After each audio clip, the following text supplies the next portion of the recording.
उसने सिंहासन छोड़ दिया और नंगे पांव रेगिस्तानों, जंगलों और जलती हुई राहों पर चलता रहा, सिर्फ इसलिए ताकि वो अपने शरीर को उसकी हद तक पहुंचा सके। हफ्तों तक भूखा रहकर उसने अपने शरीर और दिमाग को ऐसे ऐसे हालात झेलने लायक बनाया ताकि वो भगवान जैसी ताकतें हासिल करके सबकी मदद कर सके। कहानी शुरू होती है आज से 2500 साल पहले, जब आर्यंस नाम की एक जनजाति इंडस रिवर के पास हिमालय की तलहटी में आकर बस गई। उन्होंने वहां के लोगों पर काबू पा लिया और धीरे धीरे कई राजाओं का विकास हुआ। इनमें से एक था कोसाला राज्य, जो इतना ताकतवर हो चुका था कि पास वाले शाक्य राज्य पर बार बार हमला करता रहता था। हर बार जब युद्ध होता, लोग मारे जाते, गांव खराब हो जाते और कई लोगों को गुलाम बना लिया जाता। चारों तरफ दुख ही दुख था और हर कोई उम्मीद कर रहा था कि काश कोई आकर उन्हें बचा ले। उधर हिमालय की ऊंचाइयों में बने एक मठ में ग्रैंड मंक असिया को दक्षिण दिशा से एक बहुत शक्तिशाली आभास महसूस होता है। वो अपने शिष्य नारदा को आदेश देता है कि वो पहाड़ से नीचे जाए और उस महान व्यक्ति को ढूंढे जो आगे चलकर चक्रा आर्डन किंग बनने वाला है। अब कुछ साल बाद शाक्य राज्य के राजा किंग सोडाना अपने रोज के शिकार के लिए जंगल में गए होते हैं। तभी वो एक अजीब करिश्मा देखते हैं। जंगल के सारे जानवर उनके आसपास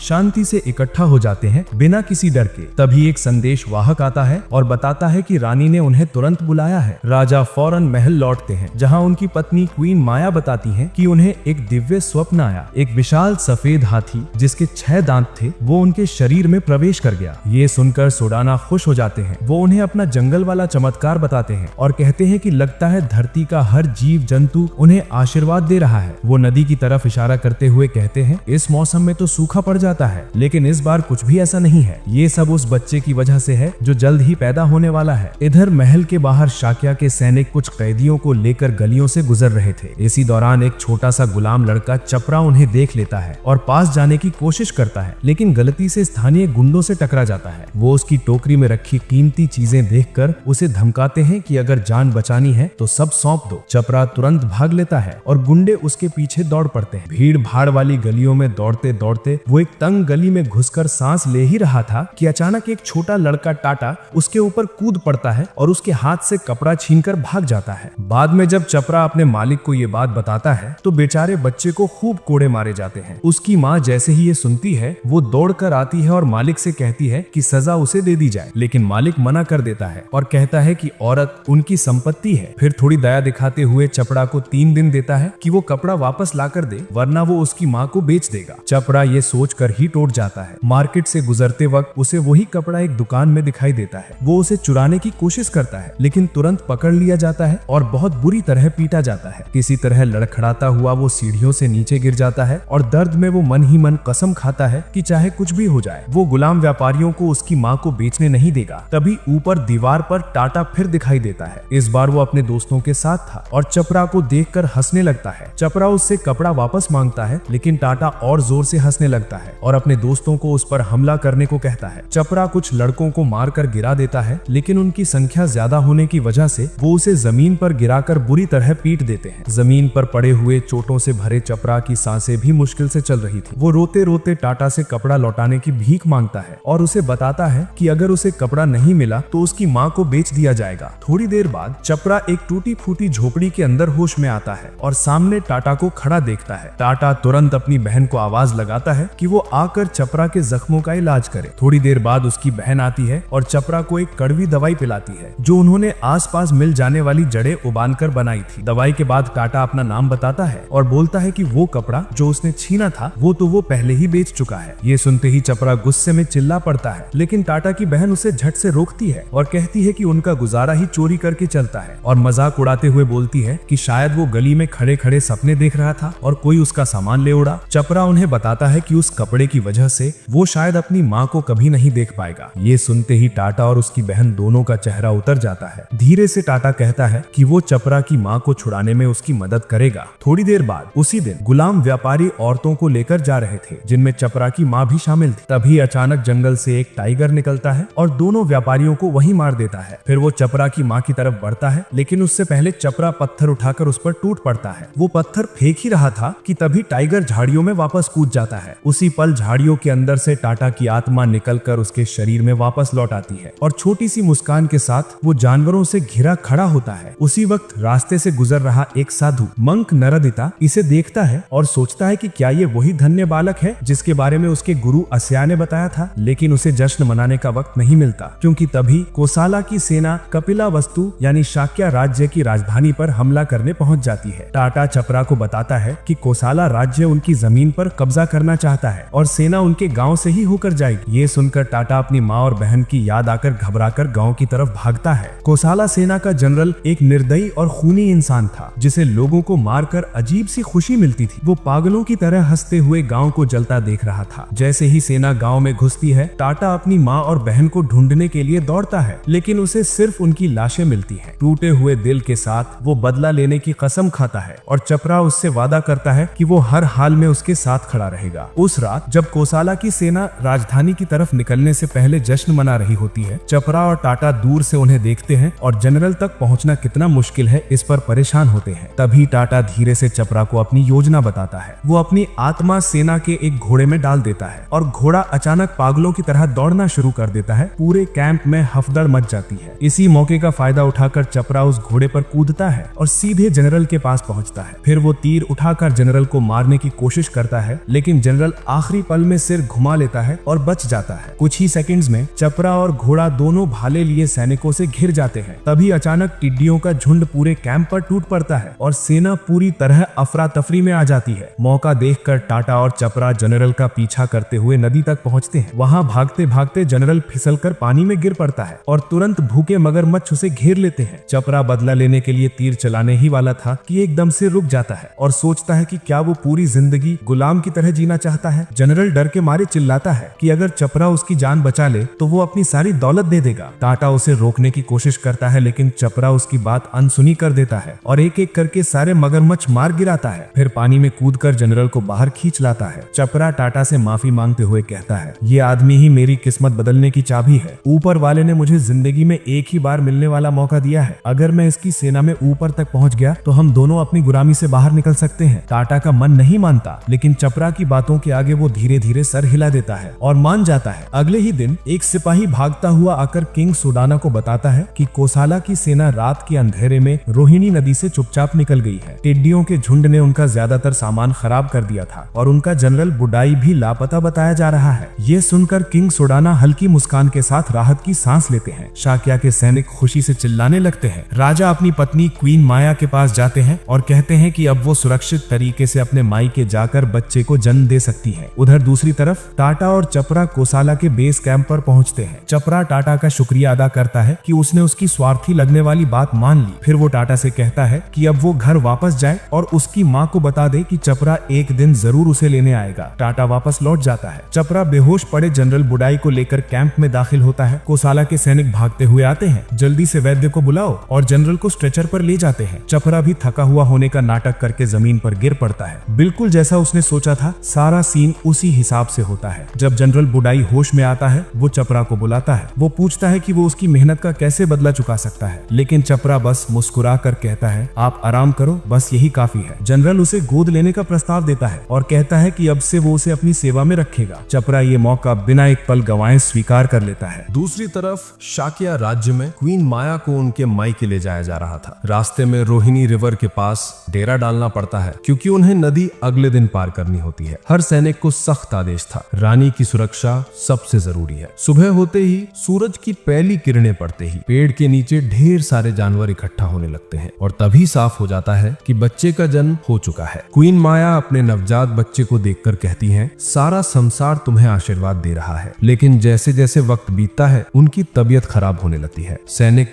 उन्हें और बच्चे को तुरंत महल वापस ले जाते हैं। किंग सुदाना भागते हुए पहुंचते हैं। क्वीन माया राजा से कहती हैं कि वो बच्चे को देखें और उससे विनती करती हैं कि बच्चे का नाम सिद्धार्थ रखा जाए। राजा मुस्कुराते हुए कहते हैं, ये नाम बहुत मजबूत है, जिसका मतलब है वो जिसने अपना लक्ष्य पा लिया। धीरे धीरे उनकी सांसें कमजोर होने लगती हैं। वो बच्चे का चेहरा सहलाती हैं और फिर दुनिया से चली जाती हैं, सिद्धार्थ को उसके पिता की जिम्मेदारी में छोड़कर। कुछ समय बाद महान भिक्षु असिया सिद्धार्थ को देखने आते हैं। जैसे ही उनकी नजर बच्चे पर पड़ती है, वो स्तब्ध रह जाते हैं। सिद्धार्थ एक उंगली आसमान की तरफ और एक जमीन की तरफ उठाया था। असिया कहते हैं, ये बच्चा न धरती पर किसी के बराबर है, न आसमान में। ये बड़ा होकर चक्र किंग बनेगा। बस अफसोस मैं उस दिन तक जिंदा नहीं रहूंगा। 10 साल बाद सिद्धार्थ के कमरे में नाचने गाने लुटाने वाले आए होते हैं, लेकिन वो कुछ देर में ही ऊब जाता है और बाहर निकल जाता है। उसी समय दो शाही सेवक विजियर और गातिमी उसे ढूंढते हुए आते हैं, क्योंकि राजा ने बेटे को बुलाया था। सिद्धार्थ अचानक पेड़ के पीछे से आवाज लगाता है और पूछता है, वो 4 वर्णा वाला सिस्टम फिर से समझाओ। दोनों समझाने लगते हैं। सबसे ऊपर होते हैं ब्राह्मण्स, भिक्षु जो देश की समृद्धि के लिए प्रार्थना करते हैं। सिद्धार्थ हंसते हुए कहता है, सिर्फ दुआओं से कोई देश आगे नहीं बढ़ता। फिर वो बताते हैं कि उसके पिता यानी राजा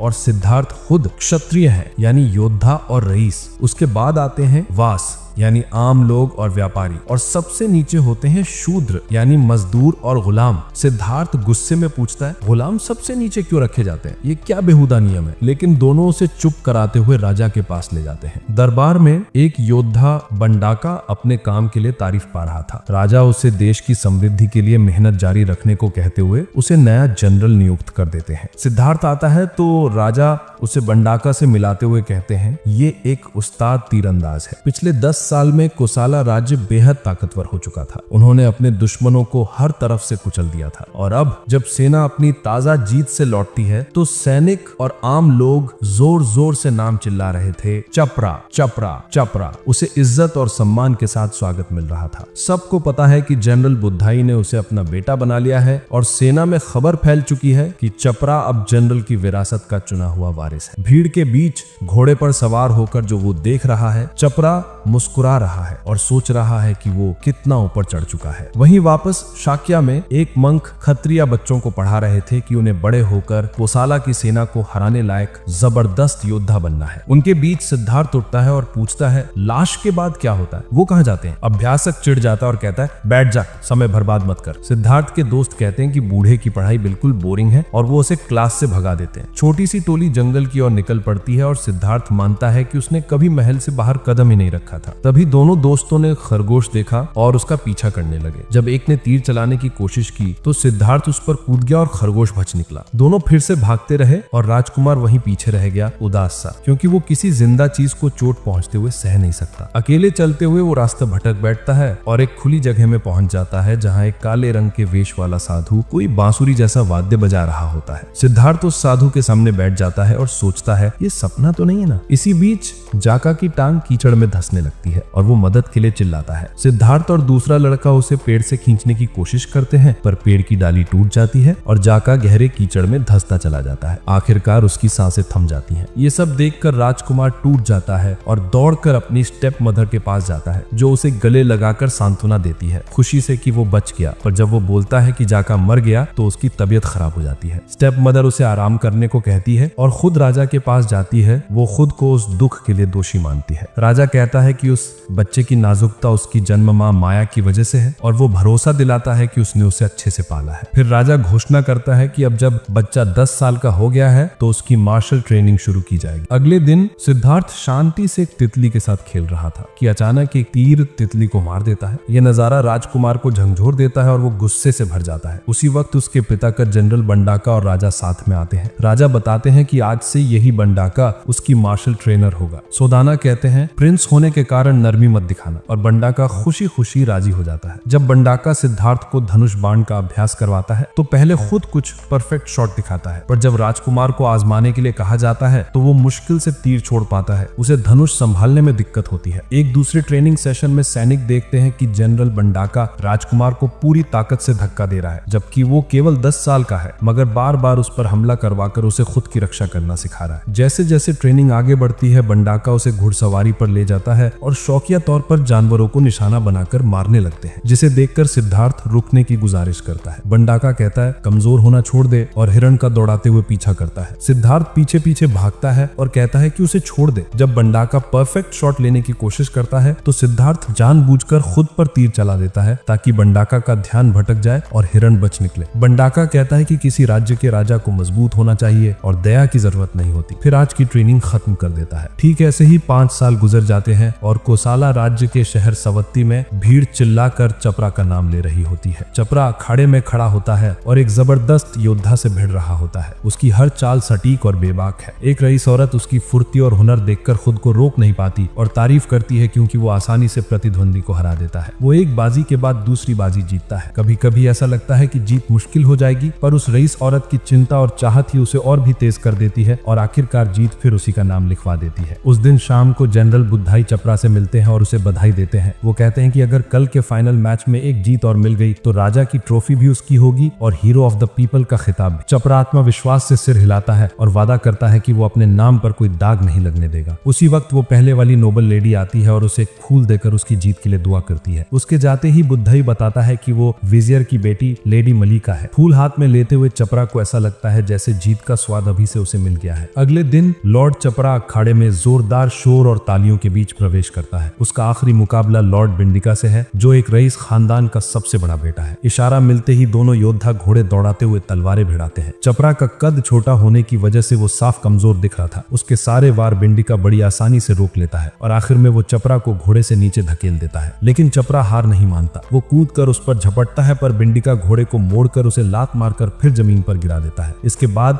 वो अपनी तलवार सीधे उसकी तरफ तान कर तेजी से बढ़ता है, पर चपरा आखिरी माह में उछलकर बच जाता है और बिंडिका की काठी पकड़ लेता है। फिर वो उसके पीछे पहुंचकर उसका गला पकड़कर नीचे गिरा देता है। दोनों जमीन पर गिर जाते हैं। ये देखकर मलिका रोते हुए वहां से भाग जाती है, जबकि भीड़ दोनों को उठने को कह रही होती है। चपरा उठता है और बिंदिका पर उड़ता हुआ पंच मारने की कोशिश करता है, पर बिंदिका अपने मजबूत हाथों से उसे पीछे धकेल देता है। फिर वो बच्चे को कुचलने के लिए कूद कर आता है, पर चपरा लुढ़क कर बच जाता है। बिंदिका फिर उठकर उसके मुंह पर एक जबरदस्त मुक्का मारता है, जिससे चपरा बेहोश सा हो जाता है। वो चपरा के बाल पकड़कर उसे उठाता है और बड़ी बेरहमी से लगातार घूंसे मारता है। इसके बाद बिंदिका अपना हाथ उठाकर जीत का जश्न मनाने लगता है, लेकिन चपरा फिर उठ खड़ा होता है और कहता है, अभी खेल खत्म नहीं हुआ। बिंदिका तलवार उठाता है और उसे काटने के लिए झपटता है, पर चपरा तेजी से हट जाता है और जमीन से कुछ छोटे पत्थर उठाकर उस पर फेंकता है। पत्थर बिंदिका के हाथ पर लगते हैं और उसकी तलवार छूट जाती है। चपरा फौरन तलवार उठाता है और बिंदिका के चेहरे पर तान देता है। फिर तलवार के हत्थे से उसके दांत तोड़ते हुए उसे बेहोश कर देता है। यही उसकी जीत का पल था और चपरा हीरो ऑफ द पीपल का खिताब और राजा की ट्रॉफी दोनों हासिल कर लेता है। उस शाम लेडी मलिका खुद चपरा के घावों की मरहम पट्टी करती है। चपरा उससे कहता है कि जरा हल्के हाथ से, और मलिका मानती है कि पूरा मैच देखना उसके लिए बहुत दर्दनाक था। वहीं दूसरी तरफ विजियर जनरल बुधाई के साथ बैठकर शराब पीते हुए कहता है कि वो चाहता है चपरा उसकी बेटी से शादी करे। बुधाई इस प्रस्ताव को बड़ी खुशी और सम्मान मानकर तुरंत स्वीकार कर लेता है, लेकिन अचानक विजियर एक मुश्किल सवाल पूछता है, क्या चपरा सच में उसकी मरी हुई बड़ी बहन का बेटा है? ये सुनकर बुधाई का चेहरा उतर जाता है। उसे डर लगता है कि सच्चाई बाहर न आ जाए। बुधाई को वो रात याद आती है जब एक लो कास्ट लड़के ने उसकी जान बचाई थी। वो उसी रात चपरा को चुपके से बुलाता है और चेतावनी देता है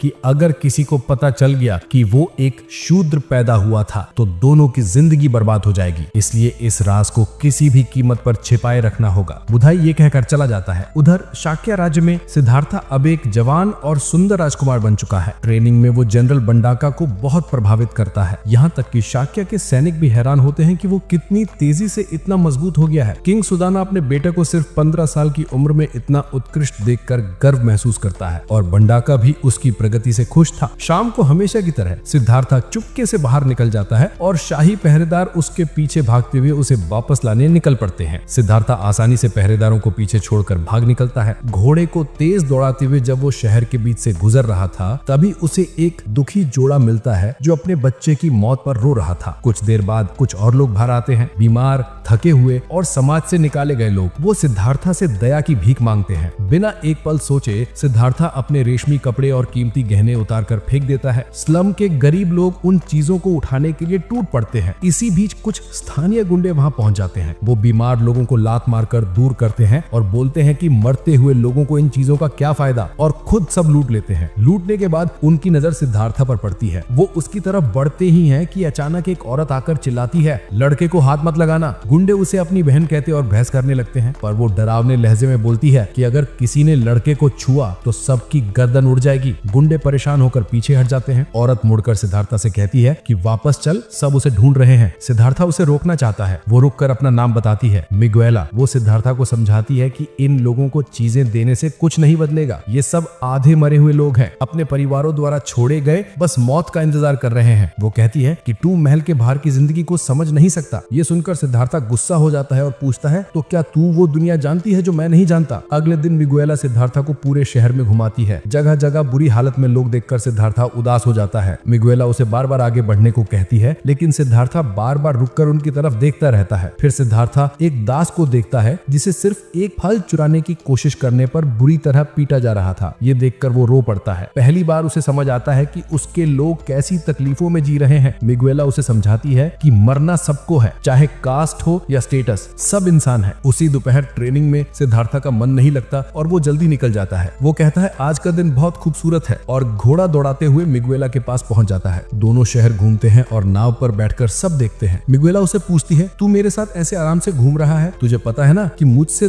तुझसे बात करने तक की इजाजत नहीं होती। सिद्धार्था मुस्कुराकर याद दिलाता है, तूने ही कहा था ना कि हम दोनों इंसान हैं। ये सुनते ही मिगुएला उसे पानी में धक्का दे देती है और हंसते हुए कहती है, चल तैर। पास ही छुपकर जनरल बंडाका ये सब देख रहा था। कुछ देर बाद प्रिंस को राजा के सामने बुलाया जाता है। राजा पूछता है कि क्या वो एक नीची जात की लड़की के साथ घूम रहा था। सिद्धार्था को ये सुनकर गुस्सा आ जाता है। वो चिल्लाकर कहता है कि मिगुएला को नीची जात बोलना उसे बर्दाश्त नहीं। राजा भी चिल्लाता है, तू इस राजा का वारिस है, तुझे देश को मजबूत बनाना है। फिर राजा उसे महल से बाहर निकलने पर रोक लगा देता है। बंडाका ये सब सुनकर बाहर खड़ा मुस्कुरा रहा होता है। शाम होते होते मिगुएला नदी के किनारे खड़ी उसकी खूबसूरती देख रही होती है। तभी जनरल बंडाका अपने आदमियों के साथ पहुंचकर उसे गिरफ्तार कर लेता है। फिर उसे सजाए मौत के लिए एक क्रॉस पर बांध देता है। वो चिल्लाती है, सिद्धार्था सिद्धार्था। उधर सिद्धार्था पहरेदारों से छूटकर भागता है। अपने पिता के पास पहुंचकर चिल्लाता है, आपने मिगुएला को क्यों पकड़ा? उसे छोड़ो। राजा कहता है कि वो मीटिंग में है, पर सिद्धार्था चिल्लाकर कहता है, उसे अभी के अभी छोड़ दो। राजा पूछता है, तू उस औरत डाकू की बात कर रहा है? सिद्धार्था गुस्से में कहता है, अगर आपने उसे मारा तो मैं आपको माफ नहीं करूंगा। लेकिन राजा तब भी नहीं मानता है। तभी सिद्धार्था सबके सामने अपनी तलवार निकाल लेता है और चिल्लाता है, क्या किसी से प्यार करना आपको इतना बुरा लगता है? अपने बेटे को नफरत से भरा देख सुदाना राजी हो जाता है कि उसे छोड़ दिया जाए। बस ये शर्त रखता है कि सिद्धार्था को पड़ोसी देश की प्रिंसेस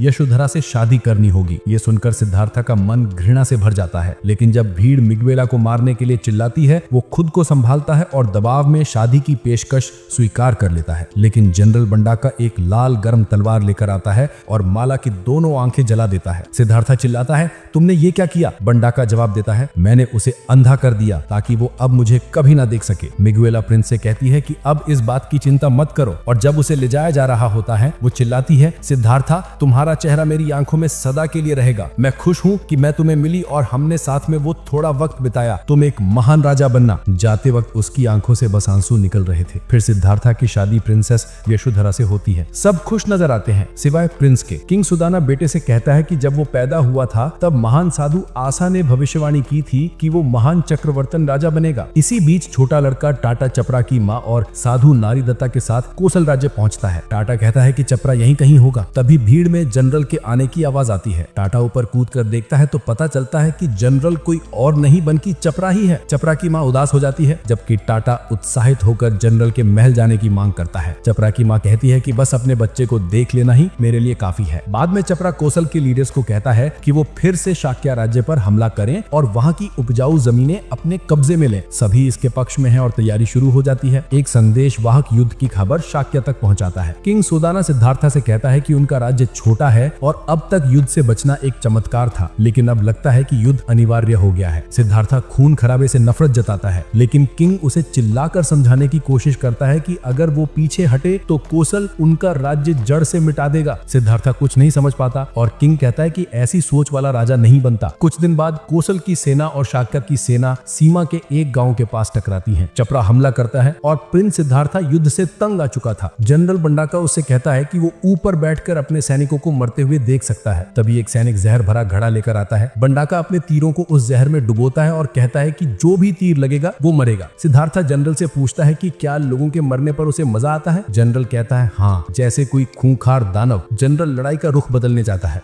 जैसे ही युद्ध जोर पकड़ता है, चपरा बर्बरता से हमला करता है और सिद्धार्था खुद मैदान में उतर आता है। जनरल बंडाका और चपरा काफी सैनिकों को मार गिराते हैं। सिद्धार्था चिल्लाता है कि सब रुक जाओ। तभी कुछ दुश्मन सैनिक उसे घेर लेते हैं और उसके अपने सैनिक उसे बचाने के लिए मर जाते हैं। जनरल बंडाका देखता है कि चपरा सीधे सिद्धार्था की तरफ बढ़ रहा रहा है। वो पीछे पीछे चपरा के पीछे चलता है। बंडाका चपरा पर तीर चलाता है लेकिन चूक जाता है। वो मानता है कि कौशल के इस योद्धा की ताकत कम नहीं है और कहता है कि आम स्ट्रैटेजी से उसे मात नहीं दी जा सकती। फिर उसके दिमाग में एक चालाकी भरा प्लान आता है। बंडाका एक दुश्मन की लाश उठाकर और घोड़े पर सवार होकर चपरा के सामने रख देता है जैसे कोई साथी हो। जैसे ही वो चपरा के आगे निकलता है वो घोड़े को घुमाकर चपरा की तरफ तीर छोड़ता है। वो तीर जहरीला होता है लेकिन चपरा गिरने की बजाय तीर को जोर से निकाल फेंकता है और पलटवार करता है जिससे बंडाका घोड़े से गिर जाता है। इसके बाद छपरा सीधे सिद्धार्थ की तरफ बढ़ता है जबकि बंडाका सोचता रहता है कि उसका जहर काम क्यों नहीं कर रहा। छपरा पूरी रफ्तार से सिद्धार्थ पर टूट पड़ता है लेकिन आखिरी पल में सिद्धार्थ दया से भरी निगाहों से उसे देखता है। उसके चारों ओर एक रौबदार चमक होती है। तभी बंडाका का जहर अपना असर दिखाता है और छपरा का हमला चूक जाता है। छपरा घोड़े से गिरता है और सोचता है कि उसने जो दिव्य शक्ति महसूस की थी वो सिद्धार्थ की आंखों में थी जो उसकी आत्मा तक को छू गई। वो सोचता है कि शायद वो मरने वाला है। छपरा जहर से कांपता हुआ जमीन पर गिरता है तो बंडाका जोर से दम भरता है कि उसी ने दुश्मन के जनरल को गिराया है और अपनी सेना से कहता है कि दुश्मन को कुचल दो। इसी बीच दोनों सेनाएं पीछे हट जाती हैं। पीछे छोड़ जाती हैं सिर्फ मौत और दर्द। कौशला में बुधई के घर पुजारी कहता है कि जहर छपरा के पूरे शरीर में फैल चुका है और उसे बचाया नहीं जा सकता। उसी वक्त मल्लिका और उसका पिता आते हैं छपरा के बारे में पूछने। बुधई जवाब देता है कि ये चमत्कार होगा अगर छपरा कल तक जीवित रहा। ये बात सुनकर तट पर कब्जा किए हुए एक गिलहरी सी आकृति वहां दौड़ती है जहां वो फिर अपनी असली शरीर में लौट आती है और अपनी माँ से कहती है कि छपरा को बचाया नहीं जा सकता। ये सुनते ही माँ घबरा जाती है और छपरा को देखने भागती है इससे पहले बहुत देर हो जाए। लेकिन नरेडोता बीच में आता है और कहता है कि उसका गुरु शायद छपरा का इलाज जानता है। टाटा जो अपनी शक्तियों से एक ही रात में हिमालय तक उड़ सकता है संदेश पहुंचाने के लिए तैयार हो जाता है। नरेडोता एक खत तैयार करता है और टाटा को शुभकामनाएं देता है। टाटा कई जानवरों का शरीर लेकर दौड़ता है, मीलों तक भागता है और आकाश में उड़ता है। अंत में वो साधु के मंदिर तक पहुंचता है जहां सब हैरान होते हैं जब वो मास्टर एशिया के सामने खत रखकर उतरता है। बुजुर्ग साधु खत पढ़कर हैरान हो जाता है और पहाड़ी के किनारे पर जाकर नरेडोटा को अपनी शक्तियों से एक आध्यात्मिक संदेश भेजता है। वो नाराज होकर उसे डांटता है कि इतने सारे जानवरों की जान बर्बाद करना ठीक नहीं, सिर्फ एक बच्चे को बचाने के लिए। लेकिन नरेडोता अपनी बात पर अड़ा रहता है कि उसे छपरा को किसी भी कीमत पर बचाना है। ये सुनकर मास्टर एशिया चेतावनी देता है कि इसके लिए नरेडोता को बाकी जिंदगी जंगली जानवर बनकर रहना पड़ेगा। फिर वो छपरा की माँ को इलाज की दवा बताता है। नरेडोता तेजी से दवा का नुस्खा छपरा की माँ को बताता है, फिर पागल होकर जंगल की तरफ दौड़ पड़ता है जैसे कोई कुत्ता। ये देखकर माँ की आंखों से आंसू निकल आते हैं लेकिन राहत की सांस लेती है कि छपरा बच जाएगा। फिर बुधई के घर पर छपरा की माँ दुआ करती है कि बुधई दवा छपरा को दे। बुधई मान जाता है और जैसे ही छपरा को दवा दी जाती है डॉक्टर हैरान रह जाता है कि छपरा ने अपनी आंखें खोल ली। इसी बीच सिद्धार्थ की पत्नी उससे पूछती है कि क्या वो सो नहीं रहा क्योंकि कोई चीज उसे परेशान कर रही थी। वो बताता है कि उसे रोजाना लोगों को बीमार और मरते देख बहुत बुरा लगता है जबकि वो कुछ कर नहीं पाता। वो सोचता है कि क्या वो कुछ कर भी सकता है या बस इसे नजरअंदाज कर दे। फिर वो उठकर कहता है कि अपनी राजा वाली जिंदगी की वजह से उसे नहीं पता था कि दुनिया में इतना दर्द और तकलीफ है। यहाँ तक कि साधारण लोग भी उससे ज्यादा जानते हैं दुनिया के बारे में। अब उसने सच जानने का ठान लिया है। फिर अपनी पत्नी से कहता है कि तुम चिंता मत करो, तुम सो जाओ। बुधई के महल में छपरा की माँ को तहखाने में बंद कर दिया गया है। बुधई छपरा से कहता है कि मल्लिका उससे मिलने आई थी। फिर जब छपरा अकेला होता है बुधई उसे याद दिलाता है कि उसे यही कहानी सुनानी है कि वो लॉर्ड बुधई का बेटा है और अपनी पुरानी जिंदगी की सारी यादें भूल जानी है। ये सुनकर छपरा शक करता है और सोचता है कि अचानक ये बात क्यों कही गई। लेकिन जब वो सुनता है कि बुधई अपने नौकरों से कह रहा है कि उस महिला का जिक्र भी ना करे जिसने दवा लाई थी तो उसे कुछ गलत लगने लगता है। तहखाने में दो आदमी छपरा की माँ को मारने की तैयारी कर रहे होते हैं। तभी छपरा कूदकर नीचे आता है और मोटे आदमी को धक्का मारकर गिरा देता है। वो दुबले आदमी से कहता है कि उसकी माँ से हाथ दूर रख। आदमी दंग रह जाते हैं कि लॉर्ड छपरा इस औरत को अपनी माँ क्यों कह रहा है, पर तभी छपरा तलवार निकालकर दोनों को चुप करवा देता है। फिर उसकी माँ उसे गले लगाती है और कहती है कि तुम कितने बड़े हो गए हो बेटा। लेकिन इसी खुशी के बीच छपरा देखता है कि मोटा आदमी भागने की कोशिश कर रहा है। छपरा उसे रोकना चाहता है लेकिन उसके जख्म फिर से खुल जाते हैं और उसकी माँ उसे उठाकर सीढ़ियां चढ़ाती है। जब वे ऊपर पहुंचते हैं तो बुधई के आदमी उन्हें घेर लेते हैं और छपरा पर आरोप लगाते हैं कि उसने छुपाया कि वो शूद्र है। बुधई निराश होकर उसे बेवकूफ कहता है। अगले दिन अदालत में जज बुधई से पूछता है कि क्या उसे सच में पता नहीं था कि छपरा शूद्र है जब उसने उसे अपनाया था। बुधई बुधई झूठ बोलकर कहता है, जिससे अदालत में हंगामा हो जाता है। फिर गार्ड छपरा की माँ को लेकर आते हैं और उसे जज के सामने जमीन पर फेंक देते हैं। जज पूछता है कि क्या वो सच में उसकी माँ है। छपरा गुस्से में गार्डों को धक्का देता है, लेकिन माँ इनकार कर देती है और कहती है कि उसने ये लड़का एक युद्ध के मैदान में पाया था, इसलिए वो शूद्र जैसी माँ का बेटा नहीं हो सकता। जज पूछता है कि क्या वो झूठ बोल रही है, लेकिन माँ दोहराती है कि छपरा उसका बच्चा नहीं है। ये सुनकर छपरा का दिल टूट जाता है। उस वक्त छपरा कहता है कि अब तुम्हें झूठ बोलने की जरूरत नहीं है, मैं खुश हूँ कि अब मुझे डरने की जरूरत नहीं कि मेरा सच पता चल जाएगा। फिर जज पूछता है कि तो क्या तुमने अभी शूद्र होने का इजहार कर दिया? छपरा गर्व से कहता है कि हाँ, और फिर अपनी माँ को कसकर गले लगा लेता है। जज हैरान होता है कि लड़के ने इतनी आसानी से अपना कुलीन दर्जा छोड़ दिया और कहता है कि उसे अपने खून पर शर्म आनी चाहिए। छपरा कहता है कि मैं सिर्फ इसलिए कुलीन बना ताकि मुझे सड़क पर कूड़ा समझकर ट्रीट न किया जाए। फिर जज फैसला सुनाता है कि जनरल बुधई को घर में ही नजरबंद रखा जाएगा और छपरा को कोसला से निर्वासित कर दिया जाएगा। छपरा की माँ धीरे से मुस्कुराती है और विदा लेती है, लेकिन जज उसकी माँ को मौत की सजा देता है ताकि एक मिसाल कायम हो। ये सुनकर छपरा गुस्से से फट पड़ता है। वो चिल्लाता है कि ये गलत है और उसकी माँ ने कभी कोई गलती नहीं की। वो घुटनों पर गिरकर भीख मांगता है कि उसे भी निर्वासित कर दें। माँ उसे गले लगाकर कहती है कि सब ठीक होगा। छपरा रोता है और कहता है कि माँ के बिना शूद्र की जिंदगी कोई जिंदगी नहीं। फिर जज से विनती करता है कि उसे भी मौत की सजा दे। अगले दिन बड़ा हुजूम इकट्ठा होता है देखना कि छपरा और उसकी माँ शहर से गुजर रहे हैं। टाटा ये सब देखता है और उन्हें पहाड़ की तरफ फॉलो करता है। पहाड़ के ऊपर कप्तान जोर से चिल्लाता है कि गंदे शूद्रों को ऑक्सीजन बर्बाद करने के लिए सजा मिलनी चाहिए और अपने सैनिकों को आदेश देता है कि उन्हें चट्टान से गिरा दो। लेकिन टाटा अचानक चिल्लाकर ध्यान भटकाता है और माँ बेटे को भागने के लिए कहता है, पर एक सैनिक फौरन भाला फेंककर दोनों को गिरा देता है। आखिरी बार दोनों मुस्कुराते हैं, फिर मौत मारे जाते हैं। वहीं घाटी में नरेडोता जो अब पागल हो चुका है, उस माँ बेटे की मौत पर शोक मनाने लगता है जिन्हें उसने बेवजह एक बर्बर जानवर बना दिया था, और टाटा आंसू बहाते हुए वहाँ से भाग जाता है। वहीं शाक्य के राज्य में सिद्धार्थ की पत्नी ने एक बच्चे को जन्म दिया और हर कोई खुश है कि नए राजकुमार ने इस दुनिया में कदम रखा। इसी बीच सिद्धार्थ महल से बाहर निकलता है। अब वो एक थके हुए पिता जैसा दिखता है। वो सोचता है कि हर दिन कुछ नया सीखने के बावजूद वो अपनी खोजी हुई सच्चाई से दूर ही है। उसे एहसास होता है कि चाहे कुछ भी हो जाए, हर कोई दर्द में फंसा है और वो दूसरों की मदद करने का रास्ता नहीं ढूंढ पा रहा। अब वो इस सच को स्वीकार करने का तरीका खोज रहा है बिना टूटे। फिर एक दिन जब वो एक बड़े पेड़ की छाव में ध्यान लगा रहा था, उसने आखिरकार फैसला किया कि वो सब कुछ छोड़ देगा ताकि अपनी सच्चाई पा सके।